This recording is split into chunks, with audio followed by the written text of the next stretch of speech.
ভারতীয় গণমাধ্যমগুলো বাংলাদেশকে জঙ্গি রাষ্ট্র হিসেবে প্রমাণের চেষ্টা করছে বলে মন্তব্য করেছেন পররাষ্ট্র উপদেষ্টা মোহাম্মদ তৌহিদ হোসেন। রোববার রাজধানীর সেন্টার ফর পলিসি ডায়ালগের ৩০ বছর পূর্তি উপলক্ষে আয়োজিত এক অনুষ্ঠানে মন্তব্য করেন তিনি। পররাষ্ট্র উপদেষ্টা বলেন, ভারতীয় মিডিয়াগুলো বাংলাদেশের গণঅভ্যুত্থানে খুশি নয়, তারা প্রোপাগান্ডা ছড়াচ্ছে, বিশ্বে বাংলাদেশের জঙ্গি রাষ্ট্র হিসেবে দেখানোর চেষ্টা চালাচ্ছে। এটি খুবই আনফেয়ার। তিনি বলেন, গত ১৫ বছরে সাউথ এশিয়ার দেশগুলোর মধ্যে কোনো সংযোগ স্থাপন হয়নি, তবে এখন সময় এসেছে সেই সংযোগ তৈরি করার। এ সময় সিপিডি দেশের সত্য চিত্র তুলে ধরতে পারে বলেও মন্তব্য করেন তিনি। মোহাম্মদ তৌহিদ হোসেন আরও বলেন, গণঅভ্যুত্থানের পর খুব অল্প সময়ে আমাদের দায়িত্ব নিতে হয়েছে। সেই সময় পুলিশ কাজ করছিল না, ছাত্ররা ট্রাফিকের কাজ সামলাচ্ছিল।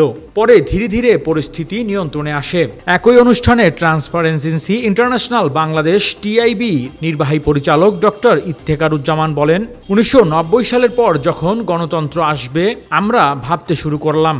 তখন রাজনীতিতে বিরোধী মত দমন করা হয়েছে এবং স্বজনপ্রীতি হয়েছে। রাজনীতিতে সন্ত্রাসীদের জায়গা দেয়া হয়েছে, গণমাধ্যমের স্বাধীনতা হরণ হয়েছে। এখন মানুষ বদলালেও মানসিকতা বদলায়নি। Desk report, Metro TV.